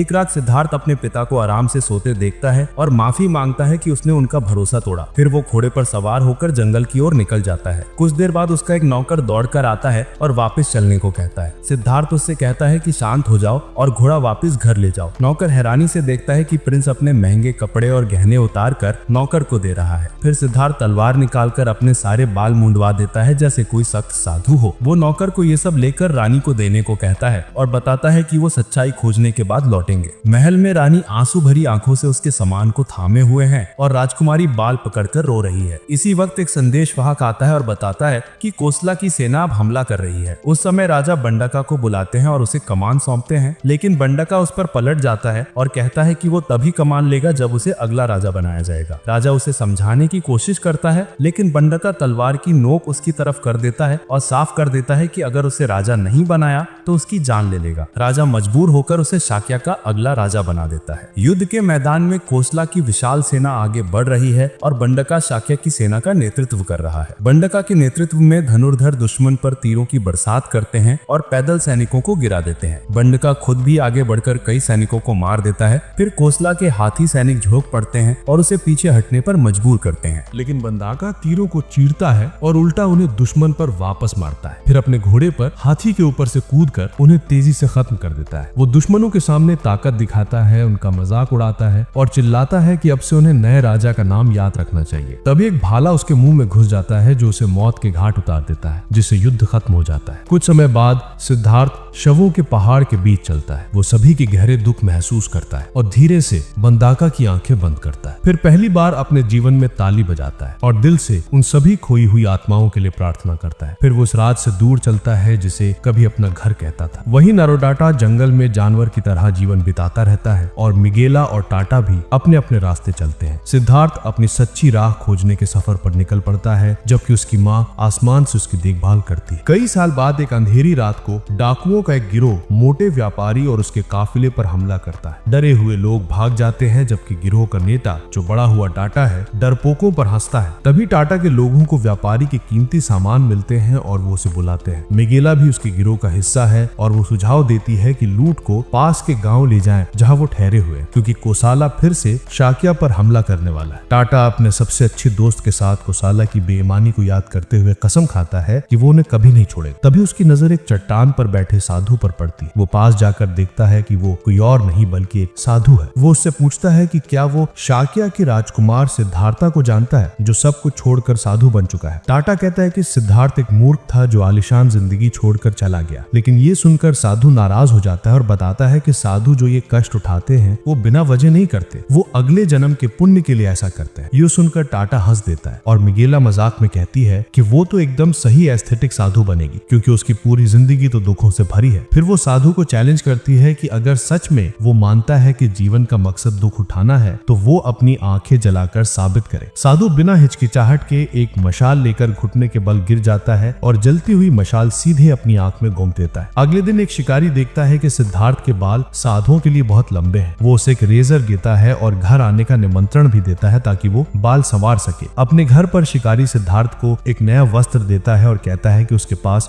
और कुछ देने को नहीं है। तभी एक और साधु आता है जिसकी एक आंख जली हुई है। वो पानी मांगता है। सिद्धार्थ अपना परिचय देता है और साधु सोचता है कि क्या यही शाक्या के राजकुमार हैं जिसके बारे में सुना था। फिर वो खुद को डिया बताता है। तभी शिकारी वापस आता है और कहता है कि उसका सबसे बड़ा बेटा असागिल भी साधु बनना चाहता है। वो उनसे कहता है कि उसे शिष्य के रूप में ले ले। सिद्धार्थ कहता है कि वो अभी कोई शिष्य नहीं ले रहा। डिया कहता है कि शायद उनकी फैमिली बस मुंह कम खिलाने के लिए ऐसा चाहती है। जैसे ही वो जा रहे होते हैं, डिया देखता है कि सिद्धार्थ उसे घूर रहा है। वो बताता है कि उसने अपनी आंख जलाई है ताकि कुछ शक करने वालों को ये दिखा सके कि वो सच्चा है। डिया बताता है कि उसकी गुरु नारो डाटा ने सब कुछ छोड़ दिया और एक जानवर बन गया ताकि बिना लालसा के पवित्र जीवन जी सके। डिया कहता है कि वो एस्थेटिसिज्म में विश्वास करता है, मतलब जितना ज्यादा अब कष्ट झेलेगा अगला जन्म उतना बेहतर होगा। फिर दोनों एस्थेटिक जंगल की ओर बढ़ते हैं। रास्ते में वो देखते हैं कि आसगेल बारिश मुन का पीछा कर रहा है। एक जगह आसगेल खुद को जहरीले पौधे से कटवा लेता है और लगभग डूब जाता है। तब सिद्धार्थ पीछे मुड़कर उसे बाहर निकालता है। जब वे नदी पार कर रहे होते हैं तो डिया कहता है कि सिद्धार्थ बच्चे को छोड़ दे, वो नहीं बच पाएगा। लेकिन सिद्धार्थ पूरी ताकत लगाकर उसे रेगिस्तान तक ले जाता है। वहां वो कुछ कोसाला सैनिकों से टकराते हैं जो अपने युवा राजकुमार के साथ शिकार पर निकले थे। एक हिरन मारने के बाद वे साधुओं के पास आते हैं। युवा राजकुमार सिद्धार्थ की निगाह में कुछ खास महसूस करता है, फिर सोचता है कि ये तो आम साधु है। सैनिकों के जाने के बाद डिया बताता है कि वो लड़का कोसाला का राजकुमार विरहाका है, जो कोसाला के राजा और शाक्या की एक दासी महिला से पैदा हुआ था। दरअसल शाक्या के राजा ने कोसाला के राजा को धोखा दिया था और दासी को कुलीन बताकर पेश किया था। फिर साधु कई दिन तेज धूप और घने जंगलों से होते हुए चलते हैं। एक रात टाटा और उसके लोग दूर से उन्हें देखते हैं और डिया से हालचाल पूछने आते हैं। डिया चुपचाप उन्हें घूरता है, लेकिन सिद्धार्थ टाटा से कहता है कि उनके साथ जो लड़का है उसकी तबीयत बहुत खराब है, उसे अभी इलाज की जरूरत है। ये सुनकर टाटा उन्हें अपने शिविर तक ले जाता है जहाँ वो आसागेल के लिए जड़ी बूटी की दवा बनाता है। टाटा बताता है कि ये दवा उसने अपने पास मौजूद कुछ जड़ी बूटियों से बनाई है और अगर उसकी शक्तियां अभी भी होती तो वो एक पक्षी में उतरकर और ज्यादा जड़ी बूटी इकट्ठा कर लेता। ये सुनकर सिद्धार्थ हैरान हो जाता है कि वो जानवरों में प्रवेश कर सकता था। तभी डेपा को अपने गुरु नरोडता की कही एक बात याद आती है जिसमें उसने एक ऐसे खास लड़के का जिक्र किया था जिसका नाम भी यही था, जो जानवरों में घुस सकता था और कभी बूढ़ा नहीं होता था। टाटा बताता है कि जैसे ही उसने अपनी ताकत खोई वो अचानक बड़ा हो गया और आज जैसा दिखता है वैसा बन गया। असागी की हालत देखकर सिद्धार्थ उससे कहता है कि एक गर्म चाकू लेकर आओ ताकि वो सूजी हुई टांग को काटकर जहर निकाल सके। इलाज के बाद टाटा उस चाकू से जख्म को जलाकर बंद करता है, लेकिन तेज दर्द की वजह से उसे झटके आने लगते हैं और उसी पल उसका दिल रुक जाता है। उसकी आत्मा एक अजीब सी दुनिया में चली जाती है जहाँ उसे सिद्धार्थ की माँ दिखाई देती है। वो उससे कहती है कि उसका अभी मरना तय नहीं है और उसे सिद्धार्थ के आखिरी दिन तक उसके साथ चलना होगा। इधर टेंट में सिद्धार्थ लगातार छाती दबाकर CPR देता रहता है जब तक कि टाटा का दिल फिर से धड़कने नहीं लगता। तभी मिगुएला लकड़ियां लेकर टेंट में आती है और टाटा से पूछती है कि ये लोग कौन हैं। जैसे ही सिद्धार्थ उसकी आवाज लेकर उसका नाम पुकारता है, मिगुएला के हाथ से लकड़ियां गिर जाती हैं। दोनों कांपते हुए आमने सामने खड़े रहते हैं। कांपती आवाज आवाज में वो पूछती है कि वो यहाँ क्यों आया है। सिद्धार्थ माफी मांगता है कि वो महान राजा नहीं बन सका जिसकी उम्मीद उसने की थी। ये सुनकर गुस्से और दर्द में मिगुएला टेंट से बाहर भाग जाती है। उधर टाटा और डेपा दोनों को पता चलता है कि सिद्धार्थ ही वो लापता राजकुमार है। टाटा बताता है कि वो उसे इसलिए ढूंढ रहा था क्योंकि कोसा सैनिकों ने उसकी माँ और बहन की हत्या कर दी थी। यही वजह है कि वो उनसे इतनी नफरत करता है, लेकिन उसके पास कोई रुतबा नहीं है, इसलिए उसे युद्ध शुरू करने के लिए एक राजा की जरूरत है। अपना सारा गुस्सा निकालने के बाद टाटा सिद्धार्थ से बदला लेने के लिए राजा बनने को कहता है, लेकिन सिद्धार्थ उसे 10 साल रुकने को कहता है। वो बताता है कि वो एक भिक्षु बनकर जीवन का असली मतलब ढूंढना चाहता है और अगर उसे जवाब नहीं मिले तो वो वापस अपने राज्य लौट आएगा। अगली सुबह असागी अचानक डरावने सपने से जाग जाता है और कहता है कि एक बवंडा आने वाला है। वो दौड़कर गांव में जाता है और सबको तुरंत भागने की चेतावनी देता है। टाटा और बाकी लोग उसकी बात पर शक करते हैं, लेकिन असागी पूरे गांव में चिल्लाता हुआ लोगों को घर खाली करने को कहता रहता है। अचानक सच में एक बवंडर आ जाता है जो रास्ते में आने वाले हर घर को बेरहमी से तबाह कर देता है। असागी एक बच्चे को बचाता है और किसी तरह छुपकर जान बचाता है। बवंडर के गुजर जाने के बाद सिद्धार्थ और बाकी सब हैरान रह जाते हैं कि उसकी बात सच हो गई। कुछ समय बाद पास ही मगाथा के राज्य में राजा असागी का दरबार में स्वागत करता है। राजा असागी से पूछता है कि वो क्या जानना चाहता है। जब राजा अपने भविष्य के बारे में पूछता है तो लड़का बस एक शब्द कहता है, मौत। दरबार में हंगामा मच जाता है, लेकिन राजा सबको चुप कराता है और पूछता है कि उसे कौन मारेगा। मासूमियत से असागी कहता है कि 30 साल बाद उसका बेटा उस पर हमला करेगा और तुरंत ही उसे ईश्वरीय सजा भी मिलेगी। राजा हंसते हुए कहता है कि उसे भी भविष्यवाणी मिली है कि वो 3 गिनती में मर जाएगा, लेकिन असागी मुस्कुराता रहता है और बच्चों की तरह नाचने लगता है। जैसे ही राजा 3 गिनता है, असागी एक सिपाही को पास बुलाता है। 3 पूरी होते ही ऊपर से एक सांप गिरता है, लेकिन सब हैरान रह जाते हैं जब सिपाही का भाला सांप को मार देता है और लड़के को कुछ नहीं होता। तब राजा समझ जाता है कि असागी सच में भविष्य देख सकता है। लड़का मुस्कुराकर कहता है कि अभी उसके मरने का समय नहीं आया है। फिर वो बताता है कि वो 4 साल 4 महीने और 4 दिन बाद मरेगा। ये सुनकर राजा उसे अपना सलाहकार बनने के लिए रोक लेता है, लेकिन लड़का मना कर देता है। वो कहता है कि उसका मकसद सिद्धार्थ के साथ रहना है उस दिन तक जब सिद्धार्थ की मौत होगी। ये सुनकर राजा हैरान रह जाता है और पूछता है कि सिद्धार्थ इस समय कहाँ है। असागी उसे बताता है कि वो इस वक्त पांडवा पहाड़ों में है और एसेटिक जंगल की ओर जा रहा है। उसी रात राजा अपनी सेना लेकर पहाड़ पर चढ़ता है। वहाँ उसे डेपा उल्टा लटक कर ध्यान करते हुए मिलता है। राजा उससे पूछता है कि क्या वही सिद्धार्थ है, लेकिन डेपा इशारे से उसे पास बैठे शांत मुद्रा में ध्यान कर रहे सिद्धार्थ की ओर भेज देता है। सिद्धार्थ को प्रणाम करने के बाद राजा घुटनों के बल बैठ जाता है और उससे अपने राज्य में सलाहकार बनकर आने की विनती करता है। वो बदले में आधा राज्य देने का वादा भी करता है, लेकिन सिद्धार्थ मना कर देता है। वो राजा से कहता है कि जब इंसान जरूरत से ज्यादा चाहने लगता है तो लालच उसे तबाह कर देता है। इसी लालच से दूर रहने के लिए उसने भिक्षु का रास्ता चुना है। ये सुनकर राजा उदास हो जाता है। वो कहता है कि मौत से कोई नहीं बच सकता, लेकिन उसे बताया गया है कि 30 साल बाद उसका अपना बेटा उसकी जान ले लेगा। मौत के डर से कांपता हुआ राजा मानता है कि सिद्धार्थ ही उसे इस तकदीर से बचा सकता है, लेकिन सिद्धार्थ सिर हिलाकर साफ कह देता है कि अभी वो उसके मौत के डर को दूर नहीं कर सकता। हाँ, उसे उम्मीद है कि एसेटिक जंगल की यात्रा में वो खुद इस डर से निकलने का रास्ता ढूंढ पाएगा। ये जवाब राजा को संतोष दे देता है और वो उसे शुभकामनाएं देकर लौट जाता है। इसके बाद असागी, सिद्धार्थ और डेपा कई दिनों तक खतरनाक जंगलों से गुजरते हैं, रास्ते में लोगों की मदद करते हैं और हर दिन ध्यान करते हैं। आखिरकार वे एसेटिक भिक्षुओं के जंगल में पहुंच जाते हैं। जैसे ही डेपा जंगल में कदम रखता है वो बेहद खुश हो जाता है, लेकिन जब असागी एक सुंदर तालाब के पास जाता है तो अचानक डर से कांप उठता है। पानी के अंदर एक आदमी निकलकर उसे घूर रहा होता है। तभी डेपा समझाता है कि पानी के अंदर सांस रोक कर रहना, पेड़ से उल्टा लटकना, जिंदा दफन होना और ताबूत में अकेले बंद रहना, यही एसेटिक साधना की चरम सीमा है। इसके बाद सिद्धार्थ अपनी साधना शुरू करता है। वो रात में कांटों पर बैठकर ध्यान करता है, भेड़ियों के बीच, यहाँ तक कि भयानक तूफानों में। उसे लगता है कि ये पीड़ा ही उसे ज्ञान तक पहुंचाएगी। कुछ महीने गुजर जाते हैं। एक दिन सिद्धार्थ असागी से पूछता है कि वो रोज पेड़ पर निशान क्यों बना रहा है। मुस्कुराते हुए लड़का बताता है कि वो साल का हर दिन एक निशान बनाता है और 5वां पेड़ पूरा होते ही उसकी मौत हो जाएगी। सिद्धार्थ उसे पागल कहता है और पूछता है कि क्या उसे मौत से डर नहीं लगता। लड़का कहता है डर तो लगता है, लेकिन उस पर उसका कोई बस नहीं। ये सुनकर सिद्धार्थ प्रभावित हो जाता है और पूछता है कि वो हर दिन बिना डर के कैसे जीता है। लड़का कहता है कि उसका मकसद ही उसे आगे बढ़ाता है। जैसे सिद्धार्थ का मकसद है इंसान से बढ़कर कुछ बनना और सबको बचाना। लेकिन जब सिद्धार्थ पूछता है कि वो सबको कैसे बचाएगा तो असागी बस हल्की सी मुस्कान के साथ चुप रह जाता है। साल बीतते जाते हैं। सिद्धार्थ अपनी कठोर साधना करता रहता है। एक दिन गर्म रेत में जिंदा दबे हुए सिद्धार्थ की चीख निकल जाती है। डेपा उसे समझाता है कि यही दर्द उसे मोक्ष तक पहुंचाएगा। जब सिद्धार्थ उससे पूछता है कि क्या वो उसे मरने के लिए कह रहा है तो पागल भिक्षु हामी भर देता है। वो कहता है कि उनका मकसद इस सड़े गले इंसानी शरीर से आजाद होना है। ये सुनकर सिद्धार्थ हिल जाता है। वो कहता है कि वो मरना नहीं चाहता, लेकिन पागल भिक्षु गुस्से में उसे तब तक साधना करने का आदेश देता है जब तक कि उसकी जान न निकल जाए। बाद में सिद्धार्थ सोचता है कि क्या खुद को यातना देना ही इंसानियत को बचाने का रास्ता है, जबकि उसका शरीर धीरे धीरे खत्म हो रहा है। एक दिन अचानक टाटा वहां पहुंचता है। वो सिद्धार्थ को लगभग मरा हुआ पाता है, अब भी रेत के नीचे दबा हुआ। टाटा उसे बाहर निकालता है, पास की नदी में ले जाता है और उस पर पानी डालता है। जब सिद्धार्थ होश में आता है तो टाटा कहता है कि वो उसे किसी बेवकूफी भरी साधना में मरते नहीं देख सकता। वो उसे पेड़ की छांव में बिठाता है और एक फल देता है, लेकिन सिद्धार्थ मना कर देता है, कहता है कि वो उपवास पर है। टाटा जोर देकर उसे खाने को कहता है। तभी डेपा और बाकी एसेटिक भिक्षु वहां आ जाते हैं। वे टाटा से कहते हैं कि वो उसकी साधना में दखल न दे और यहाँ से चला जाए। उसी पल टाटा को अपनी झोपड़ी की ओर से धुआं उठता दिखता है। घबराकर वो वहां दौड़ता है मिग्युएला की चिंता में। वहां वो देखता है कि कुछ दुबले पतले भिक्षु मशाले लिए हुए मिग्युएला को गद्दार कहकर झोपड़ी जला रहे हैं। वो उन्हें जोर से हटाता है और अंदर घुस जाता है। वो तुरंत मिग्युएला को पकड़कर बाहर खींच लाता है, ठीक उसी पल जब झोपड़ी पूरी तरह ढह जाती है। उसी रात बाद में सिद्धार्थ उससे मिलने आता है और पूछता है कि क्या वो और मिगेला ठीक हैं। तब टाटा उसे बताता है कि उसकी हालत इतनी खराब है कि वो ना तो हिल पा रही है और ना ही बोल पा रही है, जबकि वो दोनों उसे बचाने के लिए इतना लंबा सफर तय करके यहाँ आए थे। ये सुनकर सिद्धार्थ का दिल बैठ जाता है। मिगेला उसे दूर रहने की गुहार लगाती है, लेकिन फिर भी सिद्धार्थ अंदर चला जाता है। उसकी भयानक हालत देखकर वो घुटनों के बल गिर जाता है और उसके लिए प्रार्थना करने लगता है। अगले दिन दीपा उसे साधना पर ध्यान लगाने को कहता है, क्योंकि वो देख लेता है कि सिद्धार्थ का मन बार बार मिगेला की तरफ जा रहा है। सिद्धार्थ कहता है कि वो उसे इस तरह तड़पते हुए नहीं देख सकता। इस पर दीपा उसे ताना मारता है कि एक तपस्वी के लिए दूसरे के दर्द से डरना शर्म की बात है, लेकिन सिद्धार्थ कहता है कि जंगल का कोई भी भिक्षु उस दर्द से नहीं गुजर रहा जिससे मिगेला गुजर रही है। इधर टाटा मिगेला के लिए खाना लाता है, लेकिन वो खाने से मना कर देती है। वो उससे कहती है कि उसे छोड़ दे, अब उसके बचने की कोई उम्मीद नहीं है और जैसे ही वो मर जाएगी टाटा आजाद हो जाएगा। ये सुनते ही टाटा उसे कसकर गले लगा लेता है और वादा करता है कि वो उसे बचाने का कोई न कोई रास्ता जरूर ढूंढेगा। बाहर से ये सब सिद्धार्थ चुपचाप देखता रहता है। अगले दिन असागी सिद्धार्थ का ताबूत खोलता है। सिद्धार्थ उससे पूछता है कि क्या सच में मिगेला को बचाने का कोई तरीका नहीं है। तब असागी बताता है कि उसे उसी तरह बचाया जा सकता है जैसे उसने खुद को बचाया था, जहर चूसकर बाहर निकालकर। ये सुनते ही उसी रात सिद्धार्थ दौड़कर वहां पहुंचता है और मिगेला के शरीर से जहर चूसना शुरू कर देता है। टाटा डर जाता है कि कहीं वो खुद बीमार न पड़ जाए, लेकिन सिद्धार्थ पूरी रात बिना रुके करता रहता है जब तक जहर की आखिरी बूंद भी बाहर न आ जाए। अगली सुबह वो अपनी साधना छोड़कर सीधे मिगेला को देखने चला जाता है। ये बात दीपा को आग बबूला कर देती है। गुफा में पहुंचकर सिद्धार्थ देखता है कि मिगेला पूरी तरह ठीक हो चुकी है। मिगेला रोने लगती और टाटा उसका शुक्रिया अदा करता है। तभी अचानक दीपा और बाकी भिक्षु वहां पहुंच जाते हैं। वे कहते हैं कि अब उन्हें सिद्धार्थ की बेइज्जती और बर्दाश्त नहीं है और उसे जंगल छोड़ने का आदेश देते हैं, लेकिन टाटा बीच में बोल पड़ता है। वो कहता है कि जंगल वो लोग छोड़ेंगे, सिद्धार्थ नहीं। वो सिद्धार्थ से कहता है कि अब वो उसका इंतजार नहीं करेगा कि वो लौटकर राजा बने और उसके बदले की आग को पूरा करे, ताकि सिद्धार्थ शांति से अपनी साधना कर सके। वो कहता है कि जब उसने मिगेला को ठीक होते देखा तो उसका सारा गुस्सा खत्म हो गया और अब वो समझ गया है कि सिद्धार्थ का मकसद उसके बदले से कहीं ज्यादा बड़ा है। मिगेला सिद्धार्थ से कहती है कि उसे खुशी है कि वो उससे प्यार कर बैठी, भले ही उसे अपनी आंखों की कीमत चुकानी पड़ी। वो कहती है कि सिद्धार्थ ने उसका शरीर ही नहीं, उसका दिल भी बचाया। इसके बाद दोनों वहां से चले जाते हैं। जाते जाते टाटा सिद्धार्थ से कहता है कि वो एक महान भिक्षु बने और उसे अपना पहला शिष्य बनाए। उसी रात शाक के राज्य की सरहद पर सैनिक तब हैरान रह जाते हैं जब देखते हैं कि कुछ ही पलों में दर्जनों तंबू कुचल दिए जाते हैं। हाथियों की एक पूरी सेना हर चीज को रौंदती चली आती है और उनके पीछे पीछे कुआला के पैदल सैनिकों की लहरें उमड़ पड़ती हैं। नौजवान राजकुमार अपने हाथियों को किले के फाटक पर चढ़ा देता है और अपने सबसे बड़े योद्धा यताला को हमला करने का हुक्म देता है। हल्क जैसे उस विशाल योद्धा हाथियों को सीढ़ी की तरह इस्तेमाल करता है, हवा में उछलता है और अपना गदा किले की दीवार पर दे मारता है। एक ही वार में दीवार ऊपर से नीचे तक फट जाती है। रास्ता खुलते ही कोसालन सेना टूट पड़ती है। आगे आगे यताला रास्ता साफ करता जाता है। कोसालन के तीरंदाज दुश्मन के धनुर्धारियों को मक्खियों की तरह गिरा देते हैं। मीनारों में आग लग जाती है और पैदल सैनिकों के साथ यताला जो सामने आता है उसे मौत के घाट उतार देता है। चारों तरफ तबाही देखकर एक मोटा सा सरदार राजा के पास दौड़ता है और उसे भाग जाने को कहता है, लेकिन राजा मना कर देता है। वो कहता है कि वो अपने लोगों को छोड़कर नहीं भागेगा। उधर सिद्धार्थ की पत्नी अपने बेटे राहुल से कहती है कि जैसे ही उनके पिता अपना काम पूरा करेंगे वो जरूर उन्हें बचाने आएंगे। बाहर यताला सैनिकों को हवा में उछालता है और जो भी राजकुमार पर हमला करने की कोशिश करता है उसे एक ही वार में खत्म कर देता है। फिर वो राजकुमार के पीछे पीछे किले के अंदर तक घुस जाता है। सूरज निकलते निकलते शाक्य की ज्यादातर सेना खत्म हो चुकी होती है और विरहा का जीत का ऐलान कर देता है। उसी रात एस्थेटिक जंगल में असागी सिद्धार्थ से कहता है कि अगली पूर्णिमा तक उसकी मौत हो जाएगी। सिद्धार्थ को यकीन नहीं होता क्योंकि लड़का पूरी तरह सेहतमंद दिख रहा होता है, लेकिन असागी भविष्यवाणी करता है कि उसे भेड़िए जिंदा खा लेंगे। लेकिन सिद्धार्थ उससे वादा करता है कि चाहे कुछ भी हो जाए वो उसकी रक्षा करेगा। कुछ समय बाद जब सिद्धार्थ ध्यान में बैठा होता है तभी असागी घोंसले से अंडे चुराने की कोशिश में एक चट्टान से नीचे गिर जाता है। ये देखकर सिद्धार्थ घबराकर जितनी तेज उसके पैर ले जा सकते हैं वो नीचे की तरफ दौड़ पड़ता है, लेकिन वहां पहुंचकर उसे पता चलता है कि लड़का झाड़ियों पर गिरा था और बच गया था। इसके बाद असागी लगभग एक नदी में डूब ही जाता है, जिससे सिद्धार्थ फिर से घबरा जाता है, लेकिन ये भी बस एक बेकार का डर साबित होता है। इसी तरह करते करते पूर्णिमा की रात आ जाती है। सिद्धार्थ सोचने लगता है कि क्या सच में लड़का मर जाएगा, जबकि उसने तो उसे पेड़ से बांध भी दिया था। वो ध्यान में बैठा ही होता है कि एक खरगोश आकर रस्सियों को कुतरने लगता है। जब तक सिद्धार्थ को कुछ समझ आता है तब तक असागी गायब हो चुका होता है। वो उसे हर जगह ढूंढता है। उधर वही खरगोश लड़के को झाड़ियों के बीच से ले जाता है। आगे जाकर असागी एक ढलान से फिसलता है और सीधा भूखे भेड़िए के छोटे बच्चों के सामने जा गिरता है। भूखे भेड़िया शावकों को देखकर असागी मुस्कुरा देता है। वो उन्हें प्यार से सहलाता है और कहता है कि वो जल्द ही उनका पेट भर देगा। फिर वो उनके सामने लेट जाता है ताकि उनके माँ बाप आकर उसे अपना शिकार बना ले। ठीक उसी वक्त सिद्धार्थ भी वहाँ पहुँचता है और फिसलकर नीचे गिर जाता है। लेकिन जब वो भेड़ियों को अपने छोटे से दोस्त को खाते देखता है तो उसकी रूह कांप जाती है। डर के मारे वो भागता है। जितनी ताकत उसके कमजोर पैरों में बची होती है वो घास पर मुंह के बल गिर पड़ता है और फूट फूट कर रोने लगता है। उसी समय दीपा उसे ढूंढ लेता है और पहले से भी ज्यादा बेरहमी से उसकी साधना दोबारा शुरू करवा देता है। एक बार तो वो उसे आग तक लगा देता है। जब देखता है कि उसमें अब भी जान बची है तो पागल भिक्षु उसे पेड़ से बांध देता है और गिद्धों को उस पर छोड़ देता है। ये देखकर बाकी भिक्षुओं का दिल पसीज जाता है। वे उसे खोल देते हैं और कहते हैं कि उसने बहुत सह लिया, लेकिन सिद्धार्थ रुकने से मना कर देता है। यहाँ तक कि 10 दिनों तक पानी भी नहीं पीता। ये देखकर दीपा मान लेता है कि वो तपस्या की चरम सीमा तक पहुँच गया है। इसके बाद सिद्धार्थ चट्टान पर जलते सूरज के नीचे ध्यान करता है और फिर तूफानी रात में भी वहीं बैठा रहता है। वो मन ही मन दोहराता रहता है कि उसे अपने चारों ओर की दुनिया के साथ एक हो जाना है। एक दिन तेज हवाएं उसके कमजोर शरीर को झरने में धकेल देती हैं, लेकिन जब उसे कोई दर्द महसूस नहीं होता तो वो सोचता है कि क्या वो आखिरकार प्रकृति में विलीन हो गया है। क्या यही वो चरम साधना है जिसकी बात दीपा करता था। जैसे ही वो आंखें बंद करता है वो खुद को एक अजीब सी दुनिया में पाता है। वहाँ उसे अपनी माँ की आवाज सुनाई देती है। वो उससे कहती है कि असागी का जीवन का मकसद उसे ये सिखाना था कि हर जीवन एक चक्र का हिस्सा है। ये सुनकर सिद्धार्थ टूट सा जाता है, लेकिन उसकी माँ उसे जिंदा रहने का आदेश देती है। जब उसकी आंख खुलती है तो उसके चेहरे के सामने एक कटोरा सूप रखा होता है। वो ये देखकर रो पड़ता है। पहले उसे लगता है कि असागी इसे लाया होगा, लेकिन पता चलता है कि ये पास के गांव की एक दयालु औरत थी। उसे धन्यवाद देकर सिद्धार्थ जंगल में चला जाता है। वो सारे जानवरों को बुलाता है और वे उसके पीछे पीछे चल पड़ते हैं। वो उन्हें समझाता है कि किसी एक का दूसरे के लिए खाया जाना यही प्रकृति का नियम है, जैसा असागी और भेड़ियों के साथ हुआ। लेकिन इंसान ही ऐसा जीव है जो लालच में आकर एक दूसरे को खा जाता है और यही असली दुख की जड़ है। उधर कोशाला राज्य में शाके के राजा पर मुकदमा चलाया जाता है। वो कहता है कि अब और हिंसा की कोई जरूरत नहीं है, लेकिन कोशाला का राजकुमार कसम खाता है कि वो शाक के लोगों को कभी माफ नहीं करेगा और सिद्धार्थ को अपने हाथों से मारेगा। इधर जंगल में सिद्धार्थ जाने ही वाला होता है कि दीपा उसे रोक लेता है और पूछता है कि क्या वो सच में जंगल छोड़कर जा रहा है। जब सिद्धार्थ हाँ कह देता है तो दीपा कसम खाता है कि वो खुद को उससे भी ज्यादा यातना देगा और साबित करेगा कि तपस्या ही सच है। लेकिन सिद्धार्थ कहता है कि उसे समझ आ गया है कि चरम सोच का कोई मतलब नहीं, इसलिए अब वो ऐसा जीवन जिएगा जहाँ दुख और सुख के बीच एक मध्यम रास्ता होगा। ये समझकर कि सिद्धार्थ अपना अलग रास्ता चुन चुका है, दीपा हार मान लेता है। उधर कोसाला की सीमा पर शाक के लोगों से जबरदस्ती काम करवाया जाता है। जो गिर पड़ता है उसे रोज या तो मार दिया जाता है या मरने के लिए छोड़ दिया जाता है ताकि राजकुमार की बीमार नफरत शांत हो सके। कैद में बंद राजा अपनी कोठरी के अंदर से अपने लोगों की चीखें सुनता रहता है। इसी बीच एक दिन राजकुमार का पिता गुस्से में पूछता है कि उसने अपनी माँ को शाक के स्लेवों के साथ कैद में क्यों रखा है। इस पर लड़का ठंडे दिल से कहता है कि वो भी एक गंदी शाक के गद्दार स्लेव है। उसका पिता उसे याद दिलाता है कि वो अब भी उसकी माँ है, लेकिन राजकुमार जवाब देता है कि अगर वो परिवार के लिए अलग नियम बनाएगा तो ये एक गलत मिसाल बन जाएगी। उसी रात यताला जेल में बंद राजकुमार की माँ से मिलने आता है। वो जश्न का बचा हुआ खाना उसके लिए लेकर आता है, लेकिन गलती से उसके हाथ से कटोरा गिर जाता है। वो अपनी भारी भरकम शक्ल अंदर झुकाकर कहता है कि वो दूसरा कटोरा लेकर आएगा। रानी उसे चेतावनी देती है कि वो दोबारा ना आए क्योंकि वो औरतों के गुलामों वाले हिस्से में है, लेकिन यताला और गुस्से में आ जाता है। वो कहता है कि वो उसे आजाद कर देगा क्योंकि वो रानी है। इस पर वो उसे रोकते हुए कहती है कि ऐसा करने से उसके बेटे के लिए और मुसीबत खड़ी हो जाएगी। तब यताला पूछता है कि राजकुमार ने उसे कैद क्यों किया। रानी बताती है कि शादी के वक्त उसने अपने दर्जे के बारे में झूठ बोला था और इसी अपराध की सजा उसे मिल रही है। फिर भी यताला कहता है कि वो एक महान औरत है, गुलाम हो या ना हो। ये बात उसे अपने बचपन की याद दिला देती है जब उसके गांव में भयानक अकाल पड़ा था। खाने की कमी के चलते उसके पूरे परिवार को, जिसमें उसकी गुलाम माँ भी थी, एक हाथी के नीचे कुचल दिया गया था ताकि खाने वाले मुंह कम हो जाए और वो अकेला बच गया था। ये सुनकर रानी उसे एक अच्छा बेटा कहती है, लेकिन फिर से चेतावनी देती है कि वो उस पर दया ना दिखाए वरना सबकी नजर में वो निशाना बन जाएगा। फिर भी यताला को भरोसा है कि राजकुमार उसकी बात जरूर सुनेगा। लेकिन जब वो बाद में उसके लिए खाना लाने के बदले राजकुमार से बात करता है तो राजकुमार उसे जमीन से जंजीरों में बांधकर कोड़ों से पिटवा देता है और उसे बेवकूफी बंद करने का हुक्म देता है। गुस्से में यताला पूछता है कि उसने अपनी ही माँ को कैद क्यों किया। राजकुमार जवाब देता है कि उसे झूठ बोलने की सजा देनी थी और इसलिए भी कि उसकी रगों में गंदी शाक्या नस्ल का खून बहता है। जब राजकुमार उसे और अपमानित करता है तो यताला का सब्र टूट जाता है। वो अपनी जंजीरें तोड़ देता है और किले से बाहर निकल जाता है। अपने कमरे में लौटकर राजकुमार को वो दिन याद आते हैं जब लोग उसका मजाक उड़ाया करते थे। उसे एक गंदी शाक्या गुलाम का बेटा कहते थे और वही ताने उसे ताकत पाने के लिए सब कुछ कुर्बान करने पर मजबूर कर गए थे। तभी एक दूत आकर बताता है कि सिद्धार्थ का पता लग गया है। ये सुनते ही राजकुमार सेना लेकर उसे मारने निकल पड़ता है। जब वे भिक्षु को ढूंढ लेते हैं तो वो अपने आदमियों को सिद्धार्थ को घेरने का आदेश देता है। वो कहता है कि सिद्धार्थ की वजह से उसके परिवार ने बहुत दुख झेला है और अब वो उसकी जान लेकर इसकी कीमत वसूलेगा। ये कहकर वो उसकी प्रतिक्रिया का इंतजार करता है, लेकिन सिद्धार्थ शांत रहता है और कहता है कि अगर वो चाहे तो उसकी जान ले सकता है। सिद्धार्थ की ये शांति देखकर राजकुमार कहता है कि वो उसके चाहने वालों को मारेगा। इस पर सिद्धार्थ शांति से पूछता है कि क्या बदला लेने से उसे सच में खुशी मिलती है। वो कहता है कि उसके काले विचार शायद उसे रातों को सोने नहीं देते। ये बात राजकुमार के दिल पर सीधा वार करती है। फिर भी वो तलवार उठाकर उसका सिर काटने के लिए आगे बढ़ता है। तभी आसमान से बिजली गिरती है और उसके हाथ से तलवार छूट जाती है। तलवार सिद्धार्थ के सामने गिरती है। भिक्षु तलवार उठाता है और राजकुमार की तरफ बढ़ता है। उसकी नजर इतनी गहरी होती है कि आसपास खड़े सारे सैनिक डर के मारे पीछे हट जाते हैं। सिद्धार्थ कहता है कि उसके ये काले विचार उसे किसी भी यातना से ज्यादा दर्द दे रहे हैं और यही वजह है कि उसकी जिंदगी इतनी दुखी है। ये सुनकर राजकुमार अपनी तलवार उठाता है और शर्मिंदगी में पीछे हट जाता है। अपने कमरे में लौटकर वो सिद्धार्थ की आंखें याद करता है और वो अपमान उसकी नफरत को और भड़का देता है। उसी वक्त एक दूत आकर भयंकर खबर देता है। वो बताता है कि औरतों के गुलामों में भयंकर बीमारी फैल रही है जो जल्द ही महल तक पहुंच जाएगी। वो पूछता है कि क्या सबको जिंदा जला दिया जाए। नीचे मचे हाहाकार को देखकर और थोड़ी देर सोचकर राजकुमार उन्हें जलाने का आदेश दे देता है। उधर जेल के बाहर यताला कुछ खा रहा होता है। तभी उसे आग और शोर शराबे की आवाजें सुनाई देती है। जैसे ही उसे पता चलता है कि आग औरतों के हिस्से में लगी है, वो पूरी ताकत से उधर दौड़ पड़ता है। जो भी सिपाही रास्ते में आता है वो उसे एक तरफ फेंकता चला जाता है। वो दीवार तोड़कर अंदर घुस जाता है और बढ़ती आग की परवाह किए बिना हर जगह रानी को ढूंढने लगता है। इसके बाद जब यताला उसे ढूंढ लेता है तो वो दानव दीवारें तोड़ता हुआ बाहर निकलता है और लड़ता झगड़ता हुआ किले के मेन गेट तक पहुंचता है। वहां वो दीवार में एक बहुत बड़ा सुराग कर देता है और हमेशा के लिए उस राज्य को छोड़ देता है। काफी दूर जंगल में रानी ये देखकर हैरान और खुश होती है कि यताला ने उसकी जान बचा ली। लेकिन वेरहाका भी उनका पीछा करता हुआ वहां पहुंच जाता है और उन्हें एक तालाब के पास ढूंढ लेता है। शुरू में यताला खुश हो जाता है कि वो अपनी माँ की मदद के लिए आया है, लेकिन जैसे ही रानी की आंखों में वही दया वाला नजरिया देखता है, प्रिंस को गुस्सा आ जाता है। वो साफ साफ कह देता है कि आग लगाने का हुक्म उसी ने दिया था और जाते जाते यताला को आदेश देता है कि वो उस औरत से छुटकारा पा ले। ये सुनकर यताला अपना पद छोड़ देता है और प्रिंस को पत्थर दिल कहता है, लेकिन उसकी माँ उसे शांत होने को कहती है और बोलती है कि उसके लिए इस बात को यहीं छोड़ दे। माँ की बात सुनकर यताला शांत हो जाता है और उसे अपनी बाहों में उठाकर वहाँ से चला जाता है। तेज धूप में लंबा सफर तय करने के बाद वो उसे एक चट्टान की छाया में आराम करने के लिए बैठाता है। वहाँ वो उससे पूछता है कि उसने उसकी मदद क्यों की। यताला मुस्कुराकर जवाब देता है कि वो उसकी माँ की याद दिलाती है। वो कहता है कि वो भी उसकी माँ की तरह दयालु है और इसी वजह से वो चाहता है कि अब वही उसकी नई माँ बने। ये सुनकर रानी बहुत खुश हो जाती है। वो उससे कहती है कि अपना चेहरा दिखाओ, उसे डर नहीं लगेगा क्योंकि वो जानती है कि वो एक अच्छा लड़का है। ये सुनकर यताला हैरान हो जाता है क्योंकि पूरी जिंदगी सब उसे राक्षसी कहते आए हैं। वो धीरे धीरे अपना मास्क खोलता है और पलटकर अपना शांत और मासूम चेहरा दिखाता है। रानी प्यार से कहती है कि वो खुशी खुशी उसकी माँ की जगह लेगी। नई माँ के साथ खुशहाल जिंदगी के सपने देखते हुए यताला बहुत खुश हो जाता है और अपना मास्क दूर फेंक देता है। लेकिन कुछ दिनों बाद जब वो गोद में फल लेकर वापस आता है तो देखता है कि वो जमीन पर बेहोश पड़ी है। वो घबराकर सब कुछ नीचे गिरा देता है। थोड़ी ही देर में उसे समझ आ जाता है कि वो मर चुकी है। यताला जोर जोर से रोने लगता है। उसकी चीखें पूरे वीरान इलाके में गूंजने लगती है। इसके बाद वो उसकी लाश को बहुत दूर जंगल तक लेकर जाता है और आंसू बहाते हुए खुद ही उसकी कब्र खोदता है। धीरे से उसे कब्र में लिटाकर वो पूरी रात उसकी कब्र से लिपटा कर सोता है। अगले दिन से वो बिना किसी मंजिल के अलग अलग इलाकों और शहरों में भटकने लगता है, दिल से टूटा हुआ, उदास और रातों को सो नहीं पाता। बिल्कुल वैसे ही जैसे प्रिंस, जो अब खुद भी उतना ही अकेला हो चुका है। एक रात हताश होकर यताला एक झरने से नीचे कूद जाता है, लेकिन उसका विशाल शरीर उसे मरने नहीं देता। वो गिरकर भी जिंदा बच जाता है। दर्द में तड़पते हुए वो थंडर के भगवान से विनती करता है कि उसे मार दे और उसका दुख खत्म कर दे, लेकिन कुछ भी नहीं होता। वो नदी के बीच चलता रहता है सूरज ढलने तक। तभी उसे जंगल के अंदर कुछ चमकता हुआ दिखता है। वहाँ उसे सिद्धार्थ ध्यान में बैठा हुआ मिलता है, पूरी शांति के साथ। यताला धीरे धीरे पास जाता है और उसके सामने घुटनों के बल बैठकर कहता है कि वो मरना चाहता है क्योंकि वो दुनिया का सबसे दुखी इंसान है। सिद्धार्थ शांति से पूछता है कि वो दुखी क्यों है। यताला बताता है कि उसके असली माता पिता को हाथी ने कुचल दिया था और दूसरी माँ उसे मिली भी तो प्लेग ने छीन लिया। ये सुनकर सिद्धार्थ धीरे से कहता है कि असल में तो उसके माता पिता सबसे ज्यादा बदकिस्मत थे। लेकिन यताला इस बात को अनदेखा करके गुस्से में पूछता है कि जिसने अपनी माँ को ही छोड़ दिया उस प्रिंस को सजा क्यों नहीं मिली। सिद्धार्थ ध्यान से उसकी बात सुनता है और फिर कहता है कि असल में सबसे ज्यादा दुख उसी प्रिंस ने झेला है। एक ऐसा राजकुमार जिसकी माँ एक गुलाम थी, उसे पूरी जिंदगी पत्थर दिल बनकर रहना पड़ा। उसे अपनी माँ को धीरे धीरे मरते हुए देखना पड़ा, कुछ भी न कर पाने की हालत में, और अब उसे हजारों लोगों के खून के साथ साथ अपनी ही माँ का खून का बोझ भी उठाना है। दूसरी तरफ प्रिंस वेरेडहॉकर अपनी माँ की कब्र पर पहुंचता है। वो वहाँ आए सियारों को भगा देता है और रोते रोते कब्र खोदने लगता है। वो उसकी ठंडी लाश को गले लगाकर कहता है कि बस एक बार अपने नाकाबिल बेटे का नाम ले लो और उसे माफ कर दो, क्योंकि उसके पास कोई और रास्ता नहीं था। उसे कमजोरी दिखाए बिना राज्य चलाने के लिए पत्थर दिल बनना पड़ा। जंगल में वापस सिद्धार्थ धीरे से दोहराता है कि इसमें कोई शक नहीं कि प्रिंस पूरे राज्य का सबसे बदकिस्मत लड़का है। सिद्धार्थ आगे कहता है कि जो इंसान खुद इतना दर्द झेल चुका हो वो दूसरों के दर्द को सबसे बेहतर समझ सकता है। ये सब सुनकर यताला का दिल भर आता है। वो एक साथ दुखी भी है और गुस्से में। वो अपना सिर पकड़कर जोर से चिल्लाता है और गुस्से में अपना सिर जमीन पर पटक देता है। तभी सिद्धार्थ धीरे से अपना गर्म हाथ उस दानव के कंधे पर रखता है और बताता है कि उसने भी अपनी माँ को अपने जन्म के कुछ ही समय बाद खो दिया था, लेकिन वो कहता है कि अगर उसकी माँ ने उसे जन्म न दिया होता तो वो आज यताला से कभी मिल ही नहीं पाता। सिद्धार्थ समझाता है कि इस दुनिया में हर जिंदगी का एक मकसद होता है और हर जीव एक दूसरे दूसरे से एक नाजुक डोर से जुड़ा होता है। अगर ये ताला इस दुनिया में होता ही नहीं तो ये संतुलन बिगड़ जाता, इसलिए उसका होना बहुत जरूरी। वो कहता है कि सिर्फ जिंदा रहकर ही ये ताला कई जिंदगियों को छू चुका है और अपना मकसद पूरा कर रहा है। ये सुनकर कि उसकी जिंदगी की कोई कीमत है, ये ताला बिल्कुल सन्न रह जाता है। सिद्धार्थ उसे याद दिलाता है कि उसने बहुत से लोगों की जान बचाई है। वो उसके असली माता पिता का उदाहरण देता है जब उन्होंने पहली बार उसे देखा था। फिर वो बताता है कि कैसे उसने प्रिंस फर्टाका की माँ को प्यार और दया दिखाकर खुशी दी, और आखिर में प्रिंस को भी, जो अब ये जानकर चैन से रह सकता है कि उसकी माँ के आखिरी दिन किसी ने उसे इंसान की तरह प्यार दिया था। आंखों में आंसू लिए ये ताला फिर से पूछता है कि क्या उसके जैसा इंसान जिसके हाथों पर कई लोगों का खून है, उसे जीने का हक है। सिद्धार्थ शांति से उसे भरोसा दिलाता है कि हाँ, ये बिल्कुल ठीक है। ये बात ये ताला के दिल को अंदर तक हिला देती है। वो सिद्धार्थ को एक महान इंसान कहता है और उससे विनती करता है कि वो उसे अपना शिष्य बना ले, लेकिन सिद्धार्थ विनम्रता से मना कर देता है और कहता है कि वो खुद अभी सीखने वाला एक साधक है और अभी उसकी साधना पूरी नहीं हुई है। वो कहता है कि वो भी यताला की तरह ही अभी रास्ते में है। तभी टाटा की तरह यताला उससे विनती करता है कि जब उसकी साधना पूरी हो जाए तब वो उसे अपना पहला शिष्य बना ले। वो कसम खाता है कि चाहे जितना समय लगे वो इंतजार करेगा। फिर वो उसे जिंदगी का असली मतलब सिखाने के लिए धन्यवाद कहता है और वहां से चला जाता है। उसके जाते ही सिद्धार्थ खुद हैरान रह जाता है कि उस पल उसके अंदर क्या आ गया था। तभी सूरज उगने लगता है और सिद्धार्थ को वही बूढ़ा आदमी दिखाई देता है जिसे उसने बचपन में देखा था, रोशनी से घिरा हुआ। वो बूढ़ा आदमी उससे कहता है कि उसे ज्ञान प्राप्त हो चुका है और उसे बुद्ध की उपाधि देता है, जिसका मतलब है जागृत हुआ इंसान। वो उसे बताता है कि अब उसका काम है जब तक जिंदगी है तब तक इंसानों को अपनी सीख देना और उन्हें जीना सिखाना। उसी पल सिद्धार्थ को आध्यात्मिक दुनिया दिखाई देने लगती है। एक जानी पहचानी आवाज बताती है कि इंसान जन्म के समय कमल के फूल की तरह होता है जिसमें असीम संभावनाएं होती, लेकिन दुख की बात यह है कि इतने सारे सुंदर फूल कीचड़ में ही खो जाते। इसीलिए बुद्ध का कर्तव्य है कि वो उन फूलों को खिलने में मदद करे। सिद्धार्थ खुशी खुशी इस जिम्मेदारी को स्वीकार कर लेता है। कुछ समय बाद प्रिंस वर्दका शाक्य वंश के गुलामों को आजाद कर देता है। वहीं टाटा, मिगेला और बाकी भिक्षु अपनी अपनी जिंदगी में आगे बढ़ते रहते हैं और सिद्धार्थ अब बुद्ध बनकर इंसानियत को बचाने की लंबी यात्रा पर निकल पड़ता है। लेकिन यहीं पर यह वीडियो खत्म होता है। वीडियो पसंद आया हो तो लाइक और चैनल को सब्सक्राइब करना मत भूलना। देखने के लिए धन्यवाद और मिलते हैं अगली बार।